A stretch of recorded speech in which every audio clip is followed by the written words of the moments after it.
क्या कभी अंबर से सूर्य बिछड़ता है, क्या कभी बिन बाती दीपक जलता है।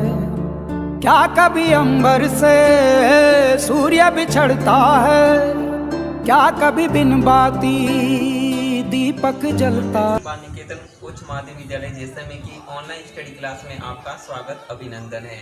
देखिए स्टूडेंट्स, हमने बिजनेस स्टडी व्यवसाय अध्ययन की बुक्स का जो पहला चैप्टर था वो हमने कंप्लीट कर चुके हैं। इसका सेकंड चैप्टर प्रबंध प्रक्रिया, इसकी कार्य या प्रबंध की भूमिका, इसको हम पढ़ना आज स्टार्ट करेंगे। मैंने आपको बताया था चैप्टर फर्स्ट, सेकंड और थर्ड तीनों मिला के 16 अंक के। तो आइए चैप्टर सेकंड पहला है प्रबंध प्रक्रिया। प्रबंध प्रक्रिया से पहले हम प्रबंध का अर्थ जानेंगे, जो कि फर्स्ट चैप्टर हम पढ़ चुके हैं।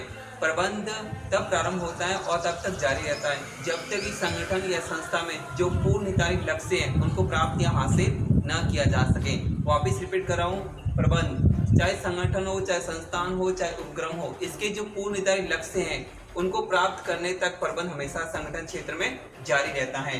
प्रबंध प्रक्रिया, प्रबंध प्रक्रिया जैसे प्रबंध के कार्य हैं नियोजन, संगठन, नियुक्तिकरण, निर्देशन, नियंत्रण, समन्वय, अभिप्रेरणा, यह सब कार्य जो सामाजिक रूप से या सामूहिक रूप से प्रबंध प्रक्रिया ही कहलाते हैं। इनको प्रबंध प्रक्रिया के साथ इसको प्रबंधकीय मॉडल, इकोनॉमिक्स मैनेजमेंट मॉडल के नाम से भी जाना जाता है। प्रबंध प्रक्रिया का हमने मीनिंग्स अर्थ पढ़ चुके हैं। अब इसकी विशेषताएं वही प्रबंध प्रक्रिया की विशेषताएं सेम की सेम है। वापिस रिपीट कर रहा हूँ, प्रबंध अदृश्य शक्ति। प्रबंध को होते हुए देखा नहीं जा सकता, केवल अनुभव व महसूस किया जा सकता है, इसलिए प्रबंध अदृश्य शक्ति। संगठन क्षेत्र में प्रबंध के जो समस्त कार्य हैं वह पेशेवर प्रबंधकों द्वारा ही अपनाए जाते हैं, इसलिए मानवीय प्रक्रिया है। प्रबंध चाहे व्यवसायिक हो, चाहे गैर व्यवसायिक हो या व्यक्तिगत जीवन स्तर हो, सभी जगह समान रूप से अपनाया जाता है, इसलिए प्रबंध एक सार्वभौमिक प्रक्रिया है।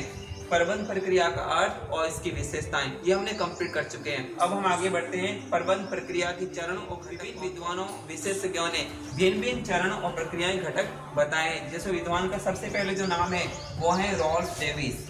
रॉल्फ डेविस ने प्रबंध प्रक्रिया के जो कार्य बताए हैं उनको 3 भागों में बांटा है। रॉल्फ डेविस या मैनेजमेंट के विशेषज्ञ हैं रॉल्फ डेविस। इन रॉल्फ डेविस ने प्रबंध के 3 कार्य बताए हैं। सबसे पहला जो कार्य बताए हैं वह है नियोजन, दूसरा है संगठन और तीसरा है नियंत्रण। रॉल्फ डेविस ने प्रबंध के 3 कार्य बताए हैं, नियोजन, संगठन और नियंत्रण। आपको कार्यों का चरण ऐसे ही रहना है, सीक्वेंस को चेंज नहीं करना है। यदि सीक्वेंस चेंज कर ले तो आपका आंसर रॉन्ग हो जाएगा। रॉल्फ डेविस ने प्रबंध के 3 कार्य बताए हैं, नियोजन, संगठन और नियंत्रण। नेक्स्ट दूसरे जो विद्वान है उनका नाम है कुंटज ओडोनेल।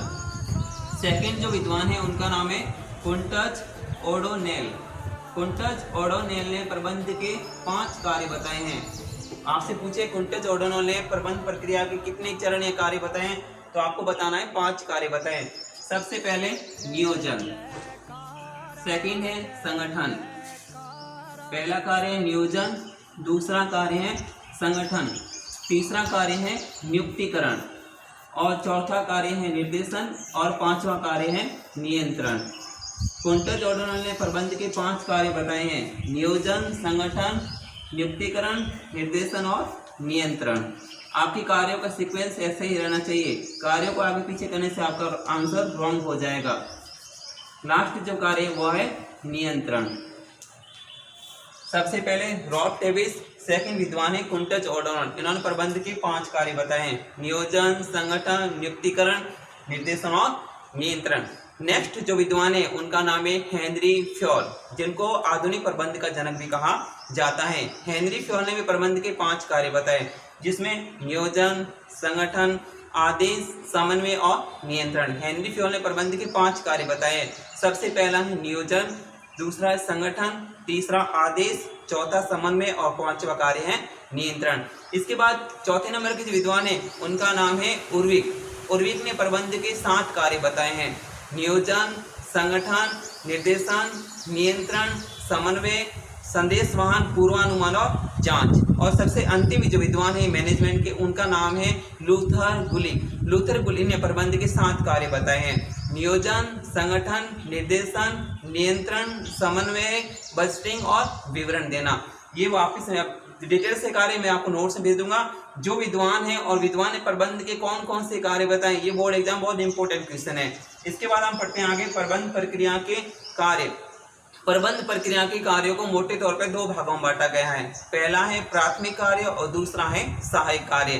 प्रबंध के प्राथमिक कार्य कौन से हैं और प्रबंध के सहायक कार्य कौन से हैं? प्रबंध के प्राथमिक कार्य 5 हैं, जिसमें पहला है नियोजन, दूसरा है संगठन, तीसरा है निर्देशन, चौथा है नियंत्रण और पांचवा है समन्वय। इसमें मैंने एक कार्य हटाया है, नियुक्तिकरण। नियुक्तिकरण को प्रबंध का प्राथमिक कार्य नहीं माना जाता, बल्कि वो सहायक कार्य है। वापस रिपीट कर रहा हूँ, प्रबंध के प्राथमिक कार्य 5 है, नियोजन, संगठन, निर्देशन, नियंत्रण और समन्वय। और इसके जो सहायक कार्य हैं उसको भी 5 भागों में बांटा गया है। नियुक्तिकरण, निर्देशन, संप्रेषण, प्रतिनिधित्व और नवाचार। ये प्रबंध के सहायक कार्य भी 5 है और प्राथमिक कार्य भी 5 है। आज की क्लास में बस इतना ही। आपको विद्वान के जो नाम और उनके जो कार्य और प्राथमिक कार्य कौन से और सहायक कार्य कौन से, ये सब आपको याद करेंगे। कल हम इनको बारे में